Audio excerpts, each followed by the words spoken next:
할렐루야. 오늘 제목은 완전한 구원이란 무엇인고? 이런 말씀입니다. 완전한 구원이 있다, 이 말은 완전하지 않은 구원도 있다는 말입니다. 사람도 보면은 완전한 사람이 있고 완전하지 못한 사람이 있습니다. 성경 말씀에 보면은 하나님의 완전한 사람이라는 표현을 쓰는데요. 대부분 많은 사람들이 말하기를 사람이 어떻게 완전하냐 이런 얘기를 합니다. 맞는 말이거든요. 사람이 안 완전해요. 불완전하죠. 그래서 실수도 많이 하고 잘못도 저지르고 했던 잘못도 또 저지르고 하거든요. 그렇기 때문에 이런 인생들은 완전하지 않습니다. 뿐만 아니라 하나님이 첫사람 아담을 만드셨을 때도 그 아담 자체가 완전한 아담이 아닙니다. 왜냐하면은 완전한 아담이었다면은 하와가 아무리 사랑스러운 자기 아내라 할지라도 하나님 말씀에 먹지 말라고 한 그거 선악을 알게 하는 나무 실과를 먹게 했을 때 먹겠습니까? 제가 볼 때는 완전하지 않은 인간이래 가지고 아내 말을 듣고 먹은 것 같아요. 우리 교회에 자매님 사랑하는 자기 아내든 자매님 사랑하는 분들은 무조건 무슨 말을 시키든지 간에 다 하는 분들이 계시겠지만은 그럴지라도 하나님 말씀에 맞지 않는 것까지 시키면은 따라가면 안 되는 줄로 믿습니다. 왜 남편들은 아멘 소리가 이렇게 작은지 모릅니다. 누가 이렇게 남편들의 귀를 꺾어놨습니까? 남편들 아멘입니까? 드디어 하나님도 기뻐하실 것 같습니다. 성경에 보면은 하나님의 말씀뿐만 아니라 하나님께서 말씀의 핵심이라고 하는 좋은 소식, 복음에 대해서도 완전한 복음이 있는가 하면은 불완전한 복음도 있습니다. 이 복음 안에는 완전한 복음이라고 할 때는 진짜 완전한 구원을 주는 겁니다. 그런데 불완전한 복음을 듣게 되면은 불완전한 구원을 주는 거예요. 어쩌면은 구원을 얻지도 못할 수도 있습니다.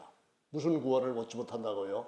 어떤 구원은 얻겠지만은 완전한 구원은 얻지 못할 수도 있다는 말입니다. 여러분 믿으십니까?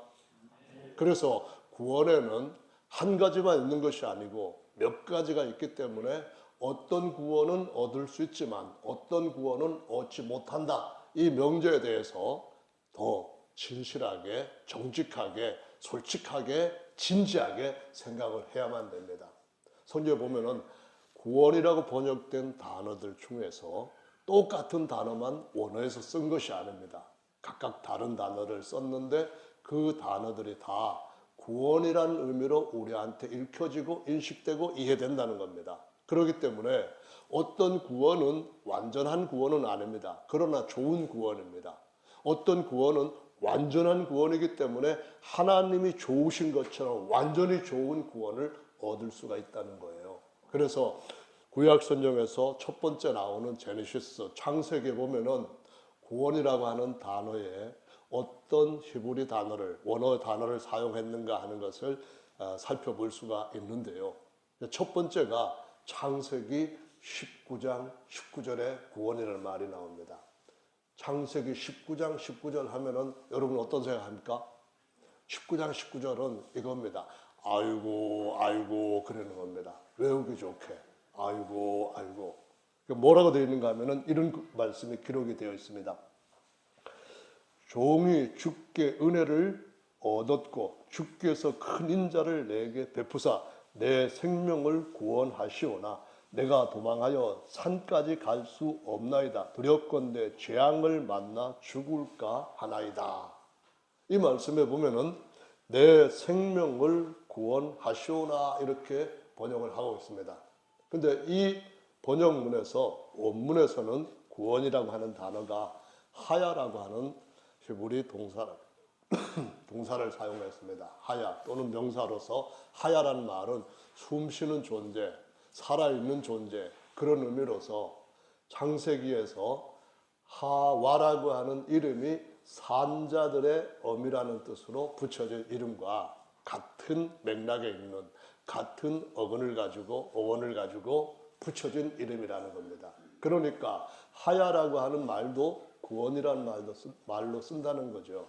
그럼 그 말에서 무엇을 우리가 이해해낼 수가 있습니까?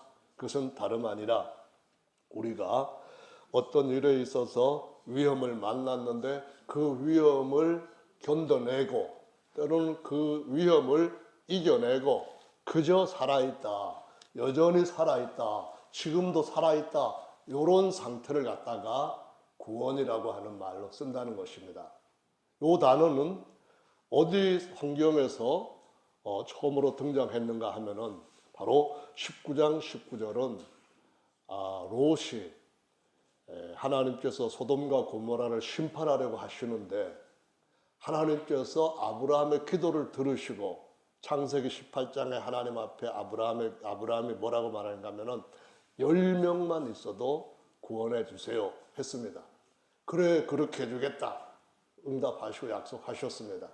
그러는데 2명의 천사를 보내어서 살펴봤더니만 10명도 안 되는 거예요. 그래서 롯의 친척 조카인 롯과 아브라함의 조카인 롯과 그의 아내와 딸 둘만 2명의 천사가 손 하나씩 잡고 이끌어내게 됩니다. 그리고 나서 하늘에서 불이 쏟아져 가지고 소돔과 고모라 사람들은 다 구원을 받지 못했습니다. 그런데 롯의 가족들은 어떻게 됐다고요? 그 위기를, 그 재앙을 이겨내고 거기서부터 나음으로 이겨내고 여전히 살게 되었다. 여전히 소돔 사람들처럼 살았던 그 삶을 이어가게 되었다. 그래서 그 단어가 하야로 구원이라는 이름으로 여기에 기록이 되었다는 겁니다.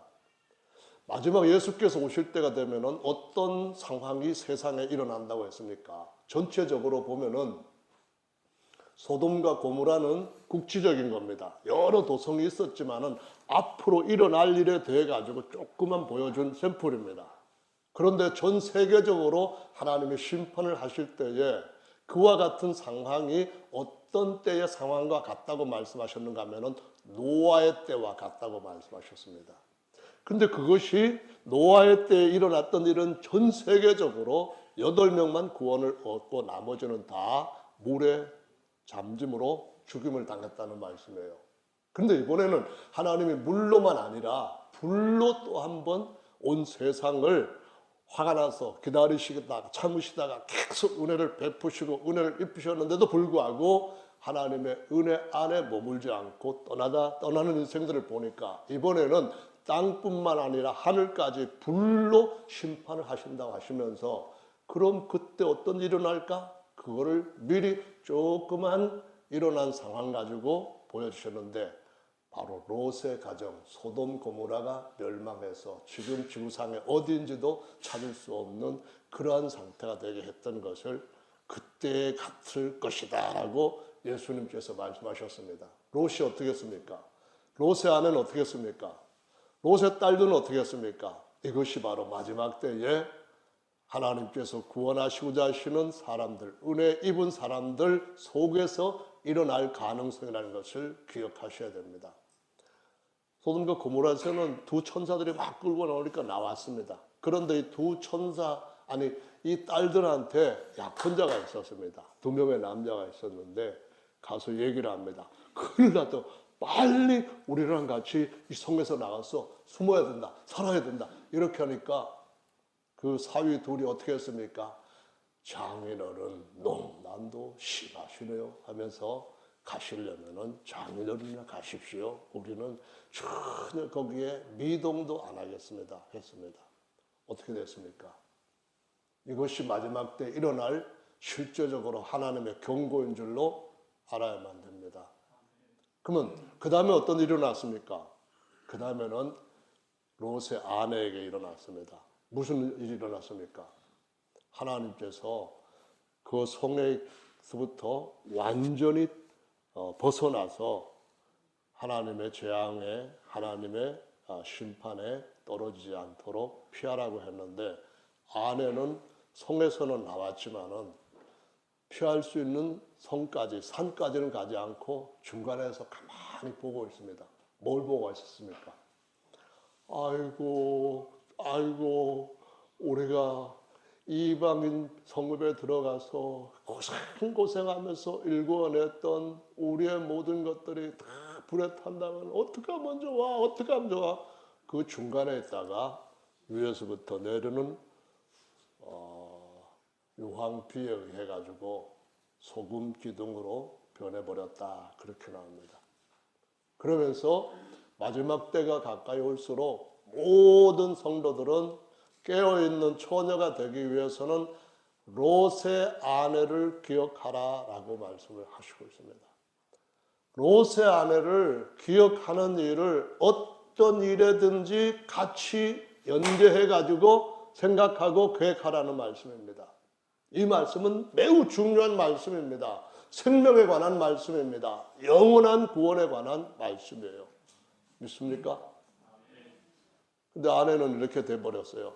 그러고 난 뒤에 딸들이 자기가 시집을 가야 할 남자들이 이제는 자기가 살던 소돔 고모라의 남자들 중에 하나도 없게 되니까 어떻게 됐습니까? 아버지 롯한테 술을 먹이고 그 다음에 차례차례로 성관계를 하고 거기에서 아기들을 낳았는데 큰딸이 모압을 낳고 암몬을 낳고 작은 딸이 모압을 낳았다라고 말합니다. 그래서 벤암미란 말은 벤은 누구의 아들인데 암미 아들 곧 내 백성의 자식들을 낳았다 그런 의미입니다. 모압은 내 백성 아버지로부터 내 백성들을 낳았다 그런 의미인데 벤은 하나 앞에 언니한테서 자식에게 붙었죠. 누구의 아들. 압이라는 말은 모압이라고 할 때는 압은 아버지라는 의미입니다. 조상이 누구다 이런 의미인데요. 아담의 조상이 되질 않고 하나님의 조상 아담의 후손이 되지 않고 하나님의 자손이 되는 것이 얼마나 중요한 것인가 하는 것을 창세기의 구원 검색에서 첫 번째 아이고에서 나온다는 것을 모든 성도들은 기억하시기를 바랍니다. 신앙은 게임이 아닙니다. 게임은 또 할 수 있어요. 인생은 두 번 사는 것이 아니라 일생뿐입니다. 나도 일생이고 내 자녀들도 일생이고 모두가 한 번만 살다가 다시 연습할 수 없는, 다시 재기할 수 없는 단 한 번의 기회를 쓰는 것으로 끝나는 줄로 믿으시기 바랍니다. 인생은 충전할 수 없다는 걸 기억하시기 바랍니다. 한 번 주어진 생명이 끝나기 전에 하나님 앞에서 영원한 생명을 지키는 저와 여러분들 되시기를 예수님의 이름으로 축원합니다. 아멘. 그 다음에 이어지는 창세기의 말씀에 보면은 37장 21절에 루벤이, 이 말은 루벤은 보라 아들이다 이 말로 벤이 또 들어가 있어요. 듣고 요셉을 그들의 손에서 구원하여 가로되 우리가 그 생명은 상하지 말자. 흡리어로 이 단어에서 이 구절에서 구원이라고 하는 말은 나찰이라고 하는 단어인데요. 이 단어는 벗기다, 빼앗기다, 구하다 이런 뜻으로 많이 쓰이는 것인데 구원으로도 여기에 번역이 되었습니다. 그러니까 자기 말자 아니라 그 끝에서 두 번째 동생 요셉을 구원시키려고, 그러니까 형제들이 죽이려고 하는 상황에서 구원시키기 위해서 했던 그때의 사건에서 나온 말입니다. 그래서 그때 구원은 요셉이 다른 형제들에 의해 가지고 납치가 되고 싸나운 짐승, 양떼를 잡아먹는 사자나 곰들을 잡기 위해서 함정 가운데 집어넣어 버렸는데 거기서 구출해내는 그런 것을 구원이라고 하는 말로 사용을 했는데요. 우리 주님께서 우리 일생에서 어떤 것에 사로잡혀 있고 거기서부터 해방되는 거, 마치 양을 사자나 곰이 이렇게 훔쳐가는 겁니다. 물고 가는데 다윗이 그때 가가지고 잡힌 자기 아버지의 양을 빼앗아오는 거 이런 겁니다. 어떤 데서부터 사로잡힌 것을 이제는 해방시켜주기 위해 가지고 다시 빼앗아서 내 것이 되게 하는 것을 의미하고 있습니다. 여기까지 설명을 들으면은 어떤 것이 생각이 납니까? 우리의 생명을 훔치고 우리의 인생을 완전히 자기 소유로 탈취한 자가 있습니다.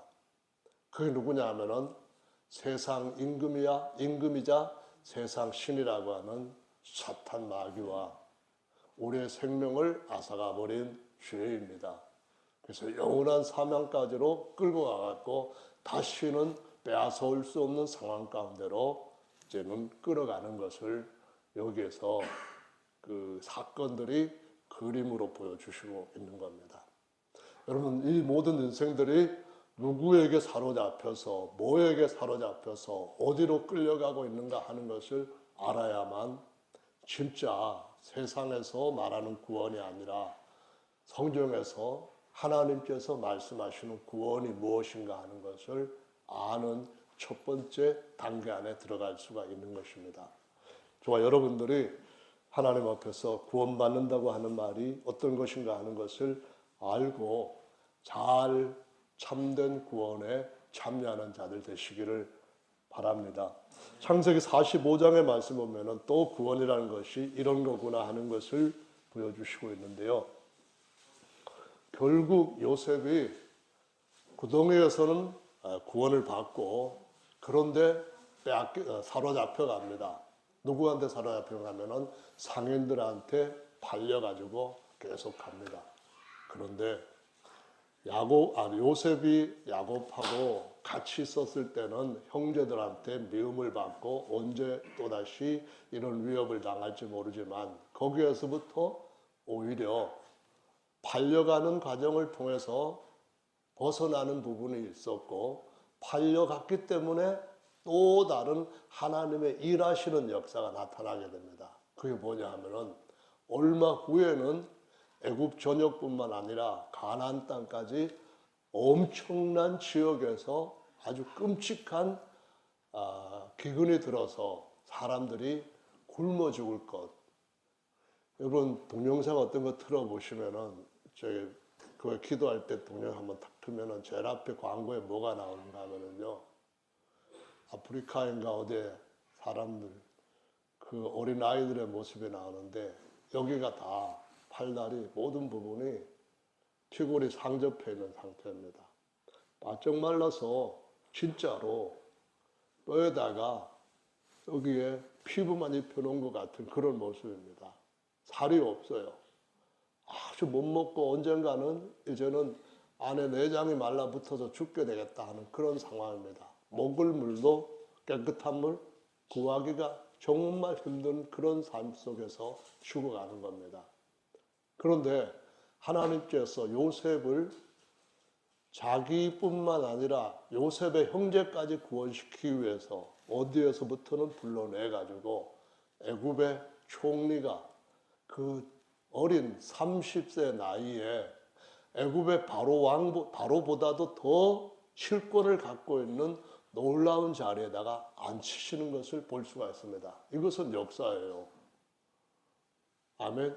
그래서 그때 한 말이 뭐라고 말하는가 하면은 하나님께서 저와 우리 가족들을 또 많은 사람들을 구원하기 위하여서 그래서 저를 먼저 보냈습니다. 이렇게 말하는데 여기에 미흐아라고 하는 또 다른 히브리어를 썼는데 의미가 다른 구절에서 많이 뭐라고 번역이 되는가 하면은 생명의 보존, 먹을거리, 소성, 생살 이런 의미로 번역됩니다. 다쳤는데 여기가 다시 새로운 살이 나온다 그런 의미입니다. 정말로 생명이 이제는 기근에서 말라버리고 죽게 돼버리는 상황에서 다시 거기에서 살이 오르고 다시 거기에 윤택한 피부가 근육이 점점 늘어나게 되고 이전보다 더 건강한 삶을 살게 됐다. 이럴 때 또 구원이라고 하는 단어를 사용했습니다. 그것은 우리에게 앞으로 어떤 일을 하나님께서 행하실 것인가 하는 것을 제네시스를 통해서 쫙 보여주시는 이면의 계획이 드러나는 것입니다. 믿습니까? 할렐루야. 그 다음에 다른 한 구절을 보겠습니다. 여기에 보면은 창세기 48장 18절의 말씀에 49장 18절의 말씀에 보면은 야곱의 모든 것을 이제 끝날 때가 됩니다. 생애를 정리할 때가 되는데 하나님 앞에서 마치는 두 가지 일을 합니다. 하나는 하나님 앞에서 자기 마지막을 부탁을 드리고 하나는 하나님의 이름으로 자기 아들들한테 12명의 아들들한테 각각 하나님이 주시는 복을 축복을 하는 일을 보여주고 있습니다. 그때 한 말이 나는 주의 구원을 기다리나이다. 이 말은 나는 하나님의 구원을 기다립니다. 이렇게 말한 것입니다. 여기에서 하나님하고 연관시켜 가지고 구원이라고 하는 단어를 썼는데 주목할 만한 일입니다. 하나님하고 연관시켜서 구원이라고 단어를 쓸 때는 예수아라고 하는 단어를 씁니다.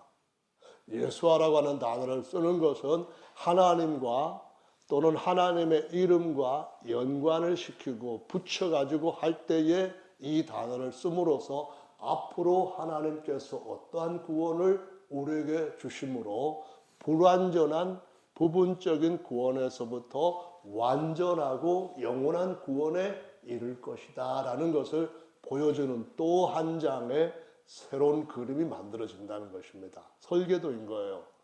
아멘. 그러니까 마지막으로 창세기에서 50장 20절 말씀을 보시면은 당신들은 나를 헤아려 하였으나 이것은 이제 야곱도 요셉을 만나게 되고 나머지 11명의 형제들 그러니까 막내 동생 베냐민까지 요셉을 만나게 됩니다. 그때 만나게 될 때 동생 마지막 그 베냐민 데리고 오지 않으면 당신들 다 가만 안 두겠다 했던 그런 요셉이 막 형들 앞에서 펑펑 울면서 대성통곡하면서 방성대곡하면서 이때는 슬퍼서 우는 게 아니라 너무너무 참을 수 없을 만큼 기쁨의 격정에 그냥 꽉 잠겨가지고 울어대는 겁니다. 형들이 지금까지 내 동생이 지금까지 살아있고 아버님이 지금까지 생존해서 건강하게 이렇게 만나게 되고 형들이 나와 내 동생한테 대하는 이 마음을 보니까 이거 정말 이거 너무너무 감사하고 하나님 앞에 찬양 드리지 않을 수 없고 내가 이렇게 울지 않고 참을 수 없다. 그래가지고 내놓는 반응입니다. 그때 한 말이 바로 이 말이에요. 당신들은 나를 헤아려 하였으나 하나님은 그것을 선으로 바꾸사 오늘과 같이 만민의 생명을 구원하게 하시려 하셨나니 이렇게 말한 겁니다. 근데 여기에 사용한 히브리 단어는 또 달라요. 거기에 보면은 이 단어는 아사 한번 따라해 보십시다. 이거는 나중에 있는 단어랑 의미가 생각하기에 비교하기에 매우 유익하기 때문에 따라하면 좋겠습니다. 아사. 네, 아사인데 요 구원이라고 하는 말을 몇 번 쓰지만은 그 외 다른 많은 경우에서는 이런 의미로 씁니다. 일하다, 행하다, 만들다, 형성하다, 이루다 이런 말이에요. 다시 말하면은 창세기 마지막에 아사라고 하는 단어를 쓰면서 구원을 한다 할 때는 어떤 의미냐면은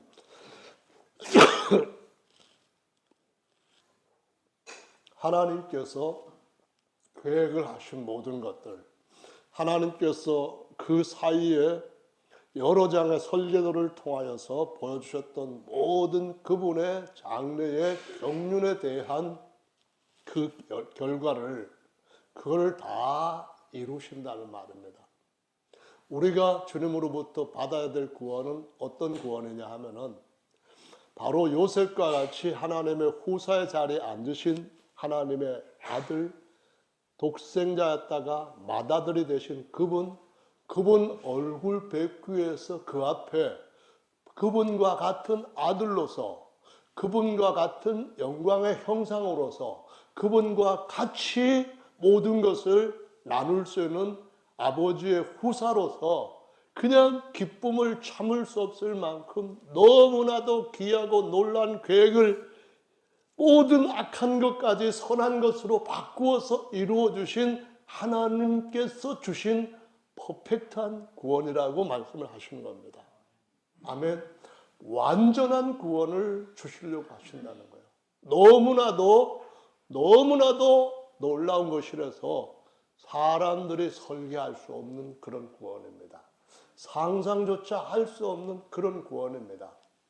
하나님께서 우리에게 주시고자 하시는 그런 구원이 있다는 것을 성경에서, 구약 성경에 처음부터 쭉 보여주시는 겁니다. 예를 들어서 하나님이 우리의 형상을 따라 우리의 모양대로 우리가 사람을 만들자 할 때부터 그와 같은 계획이 숨겨져 있습니다. 그런데 많은 사람들이 그 숨겨져 있는 하나님의 놀라운 비밀을 깨닫지를 못합니다.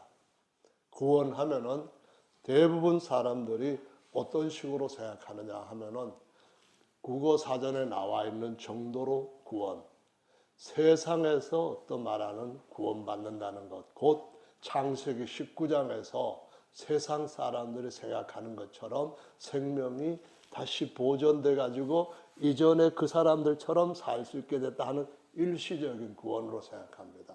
또 어떤 사람들은 구약적인 땅의 선민들이 하나님으로부터 받는다고 했던, 또 받았다고 했던 그 정도의 구원만을 생각합니다. 그런데 성경은, 신약 성경에서 우리가 얻는 구원은 완전한 구원입니다. 충만한 구원입니다. 영원하고 더 이상 좋을 것이 없는 하나님의 구원에 이르게 하시는 줄로 믿으시기 바랍니다.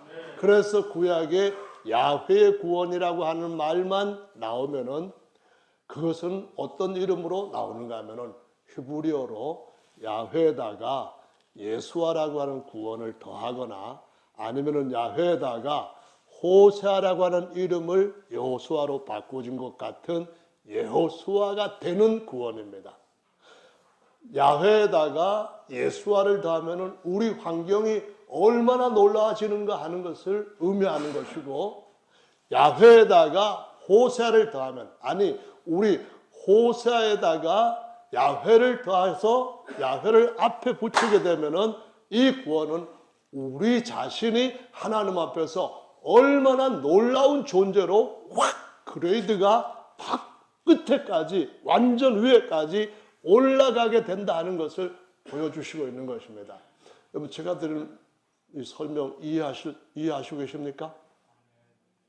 너무 이상한 소리 한다는 그런 느낌 같은 건 없으십니까? 네, 감사합니다.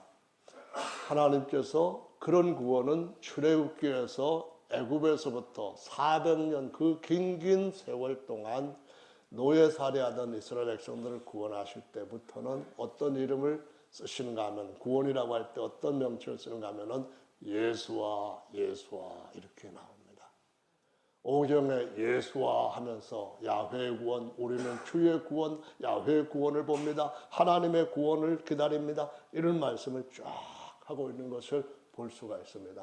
할렐루야. 그래서 이런 구원은 너무너무 귀중한 구원이기 때문에 하나님만이 하실 수 있는, 하나님이 계획하시고 하나님께서 악한 것도 바꾸어서 최선으로 돌려주시고 하나님께서 친히 우리의 능력과 우리의 모든 것이 되셔서 하시는 구원이기 때문에 히스기야 때에 나오는 이 단어가 또 한 번, 이 구절이 또 한 번 저와 여러분한테 대비가 되고 대조가 된다는 것을 보여주고 있습니다. 거기 보면은 열왕기하 19장 19절이 있어요. 아까 창세기 19장 19절이 있거든요. 지금은 또 열왕기하 19장 19절입니다. 찾아서 같이 읽어보도록 하겠습니다. 우리 하나님 야훼여, 원컨대 이제 우리를 그 손에서 구원하옵소서. 그리하시면 천하 만국이 주 야훼는 홀로 하나님이신 줄을 알리다 하니라. 19장 19절이니까 외우기 좋죠. 열왕기하만 그냥 외우면 되잖아요. 그러면 이거는 하나님 앞에 하나님의 구원을 구할 때에 사용하는 구원이라고 하는 단어가 어떤 단어냐 하면은 야사라는 구원의 단어입니다. 야사. 그래서 아사도 아까 있었고요. 아사라고 하는 것은 어디 나온다고요? 창세기의 끝에서 하나님께서 요셉을 구원하셔가지고 요셉의 백성들이 옛날 가나안 땅에서는 정말 그렇게 대단한 그런 민족 아니었거든요. 다른데 더 큰 민족들이 많았습니다. 그런데 요셉을 통하여서 기근에서 구원하였을 뿐만 아니라 어디까지 구원했는가 하면은 애굽에 요셉의 가족이다 하는 1등 국민으로 바꿔놓으신 것을 볼 수가 있습니다. 믿습니까? 아멘. 1등 국민이 된 거요. 가나안 땅에는 원주민들도 다 같이 살고 있었단 말이에요. 이것은 400년 종살이를 하고 나올 때 그때 비로소 원주민들을 다 멸할 때 그때까지 하나님이 참고 기다리고 돌아올 때를 기회를 주신 거예요. 아멘.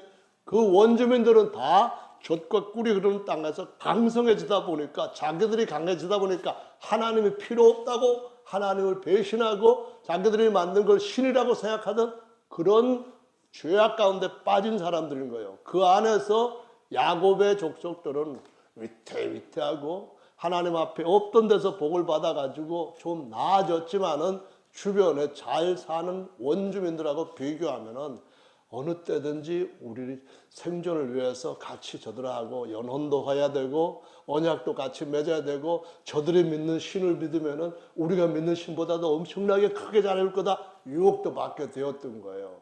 그런데 하나님이 요셉을 통하여서 당시에 가장 큰 나라였던 애굽에서도 1등 국민으로 세운 줄로 믿으시기 바랍니다. 그런데 하나님이 어느 날 우리를 하나님의 모든 피조물보다도 더 높이시는 하나님의 아들들, 그의 소유된 백성들, 그분의 모든 것을 물려받는 하나님의 후사의 자리까지 올리시는 완전한 충만한 영원한 구원을 주실 줄로 믿으시길 바랍니다. 할렐루야입니다. 할렐루야. 그래서 여기에서 야사란 말이 원래 호세아란 말이라든가 예수아라고 하는 말, 동사와 나온 명사, 이와 같은 관계로 기록된 겁니다. 구원하다, 야사란 말은 구원이라고 하는 예수아와 같이 동사, 명사, 관계를 가지고 있는 겁니다. 무슨 구원? 야훼가 연결되어 있는 야훼에 구원할 때 야훼 더하기 예수아 하면은 이름이 어떻게 만들어진다고요? 바로 야훼 더하기 호세와 같이 우리 자신을 하나님의 최고의 백성으로 올려놓는 그 자리에 구원을 얻게 하시고 누리게 하신다라는 말씀을 가지고 있다라는 것입니다. 믿습니까? 할렐루야. 그래서 신약 성경도 보면은 그냥 구원이라고 하는 용어만 가지고 연구해서는 구원이 뭐지 잘 몰라요. 근데 그래도 어느 정도 언어를 연구하는 사람들한테 구원은 이것이다 말해줄 수 있는 구원이 뭐냐면은 마태복음 1장 21절에서 뭐라 했는가 하면은 아들을 낳으시리니 그 이름을 예수라 하라. 이는 그가 자기 백성을 그 다음에 연결해 보세요. 시작. 맞다. 왜 이렇게 안 맞는겨? 다시 한번 해봅시다. 시작. 저희 죄에서 구원할 자이심이라 하니라. 이렇게 나왔습니다.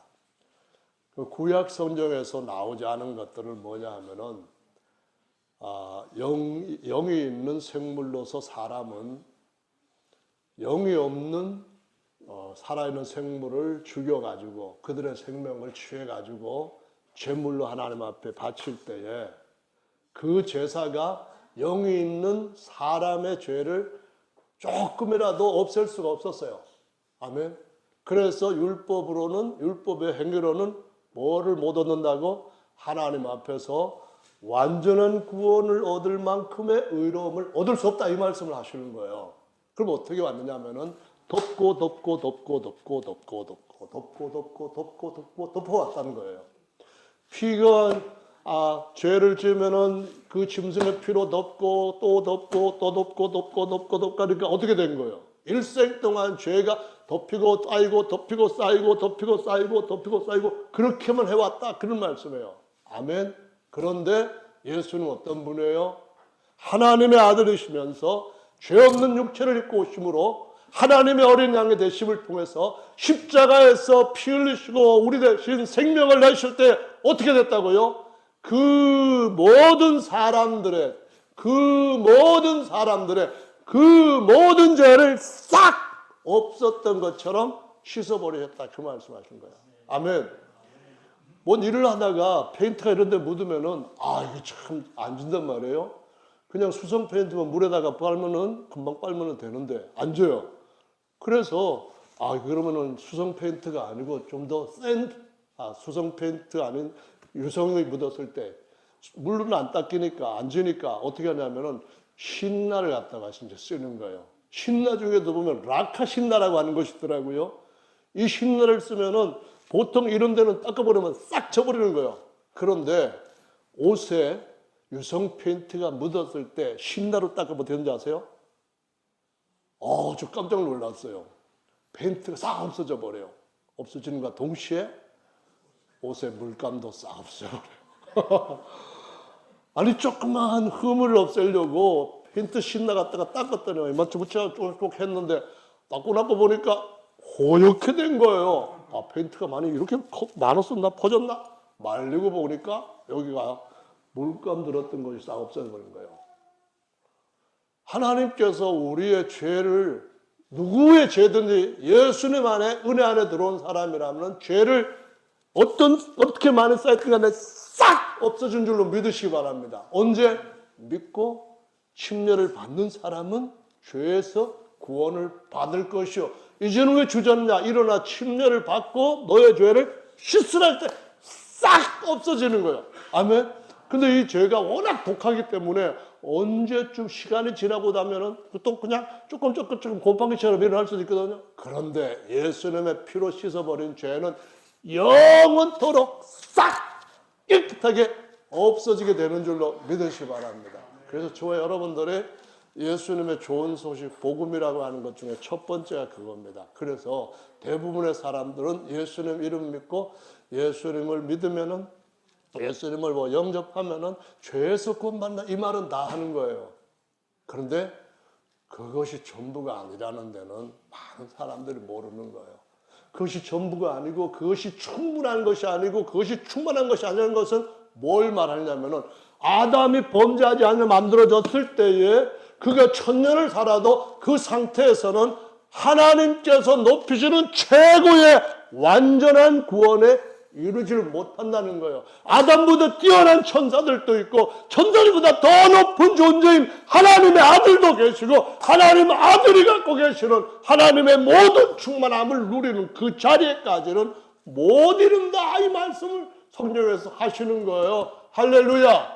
그래서 사도 바울은 자기가 예수님 말씀 직접 듣지는 못했지만 제자들은 예수님 말씀 듣고 어느 정도 깨달았는데 바울은 워낙 예수님한테 대들고 까불고 핍박하고 예수님 찌르고 했던 것이 괴로워가지고 하나님 앞에 전심으로 다메섹도상에서 예수님을 만나고 나서부터는 승천하셨던 예수님을 만나고 나서부터는 성령으로 자기 안에 오신 예수님한테 기도함으로써 어떤 성경을 기록하든지 간에 계시 이 말을 하는 거예요. 로마서 18장 말씀에도 보면 계시 나옵니다. 계시란 말이 뭐예요? 로마서 3장 23절에 모든 사람이 죄를 범하였음에 어떻게 됐다고요? 하나님의 영광을 이루지 못하더니 이 말을 하는 거예요. 아니 글쎄 아담을 지으신 것은 천사들보다 못한 그런 영광을 이렇게 입혀진 것으로 죄 지었을 때 싹 없어져 버리고 벗겨지는 거 그것이 영원히 하나님이 주시고자 하시는 그게 아니고 하나님의 영광을 이루게 하려고 자기 형상으로 지으셨다는 거예요. 그런데 5장 14절 어떻게 했다고요? 모형으로 지으셨다 이 말씀하시는 거예요. 아멘. 아담은 오실자의 모형이다. 그러면 오실자 아담은 어떻게 된다고요? 로마서 8장 29절에 마다들의 형상을 본받게 하기 위해서 이렇게 말씀하시는 거예요. 할렐루야. 15절 16절에 뭐라고 말씀하십니까? 우리가 하나님의 아들이면 후사? 그렇게 뭐라고요? 하나님의 후사이니 뭐라고요? 그리스도와 함께하는 하나님의 후사이니 이 말씀을 쫙 하는 거예요. 할렐루야.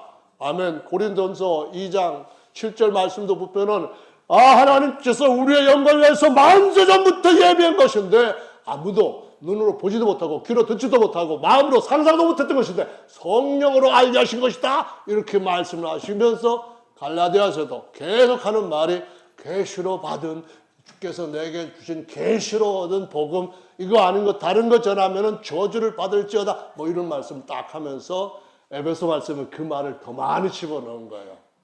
더 많이 집어넣은 거예요. 계시로 내게 알게 하시고 이전 사람의 아들들한테 사람의 세대에서는 알게 하지 아니하였으나 아들 하나님께서 그 사도들과 선지자를 통하여서 우리에게 이방인에게까지 알려주신 이 복음의 계시는 말로 다 표현할 수 없어가지고 어떻게 했다고요? 길이와 깊이 그리고 또 높이와 넓이 이 모든 것들이 하나님이 지으신 것들 모든 밖에까지 모든 위에까지 엄청나게 놀라운 것이다 라고 가르쳐 주시고 있다는 말씀입니다. 그래서 오늘날도 계시에 대한 것들을 사람들이 받으면은 누구나 다 이 복음을 깨닫고 복음의 참여자가 될 수 있는 줄로 믿으시기를 바랍니다. 아멘. 준비한 것은 이제 3분의 1 했는데요. 구원은 다시 여러분 이해하시게 기억하시게 세 가지로 먼저 정리를 하면은 그거요. 제 아내가 동영상 하면서 맨날 끝으로 이제 정리해 보겠습니다. 그런데 그 제 방법이 아닌데 제가 한번 해볼게요. 정리를 해보면은 구원이라는 말을 사람들이 그냥 아까 창세기 19장 19절처럼 그저 있던 생명 다시 어떻게 위기에서 모면하거나 아니면 극복하거나 인내해가지고 옛날처럼 그 신분으로 살아간다? 그런 롯과 같은 구원이 있어요. 이게 국어 사전적인 구원의 의미예요. 아멘? 그 의미 하나 있고 두 번째는 어떤 것이라고요? 구약적인 땅의 선민에게 주신 구원이라고 하는 것이 있는 거예요. 그건 뭐예요? 그건 바로 이 사람들 죄를 지었는데 죄를 내가 해결해 주겠다 해서 계속해서 주시다가 나중에 누가 오셨다고?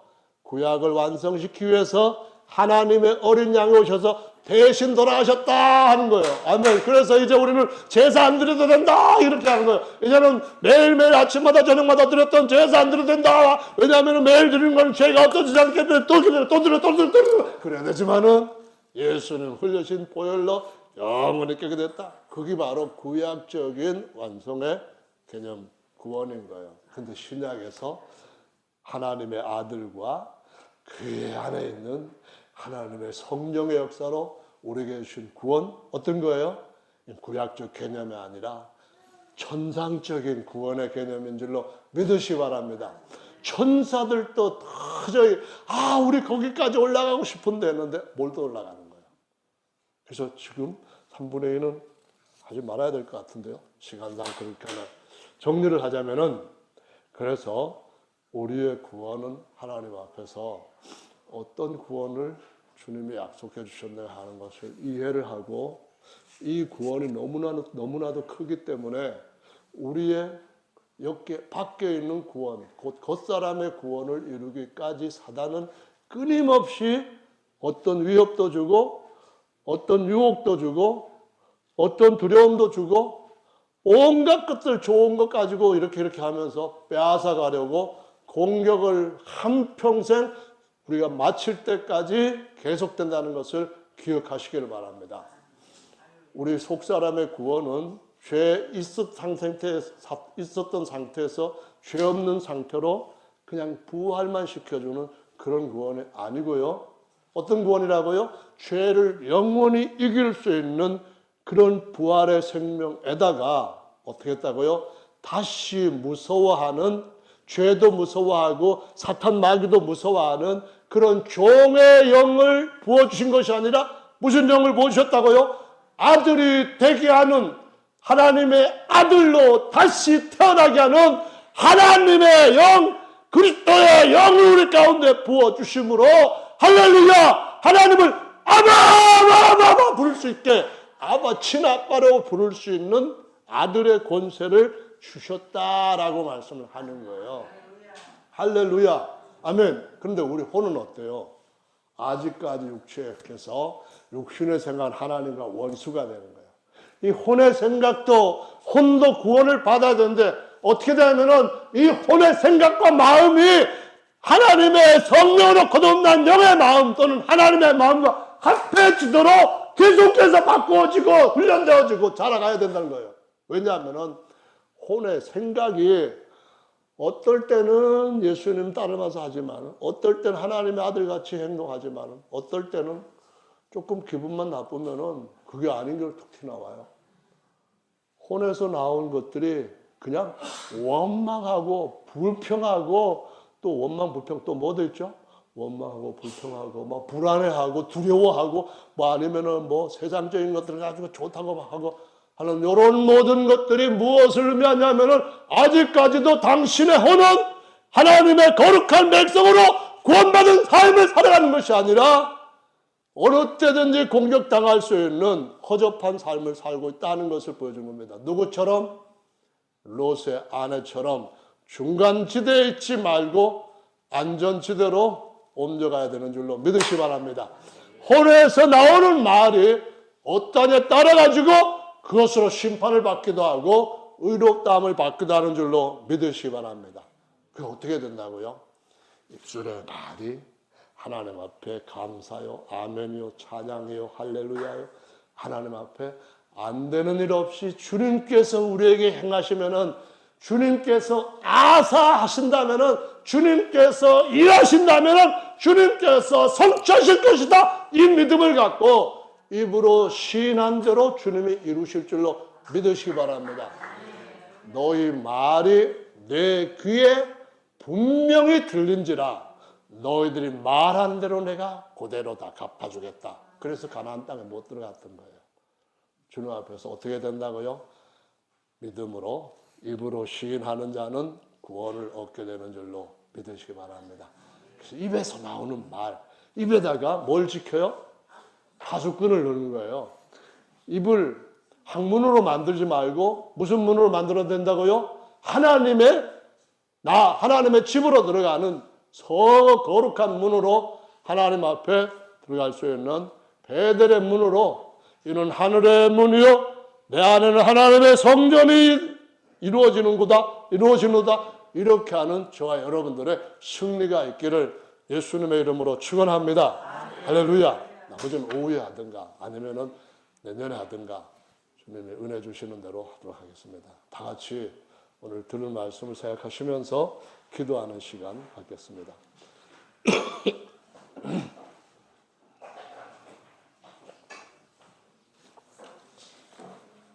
자, 같이 기도하시겠습니다. 할렐루야. 주님께서 우리에게 주신 계획은 놀랍고 놀랍습니다. 찬송 우리에게 향하신 이 찬송 봉성가 있나 모르겠습니다.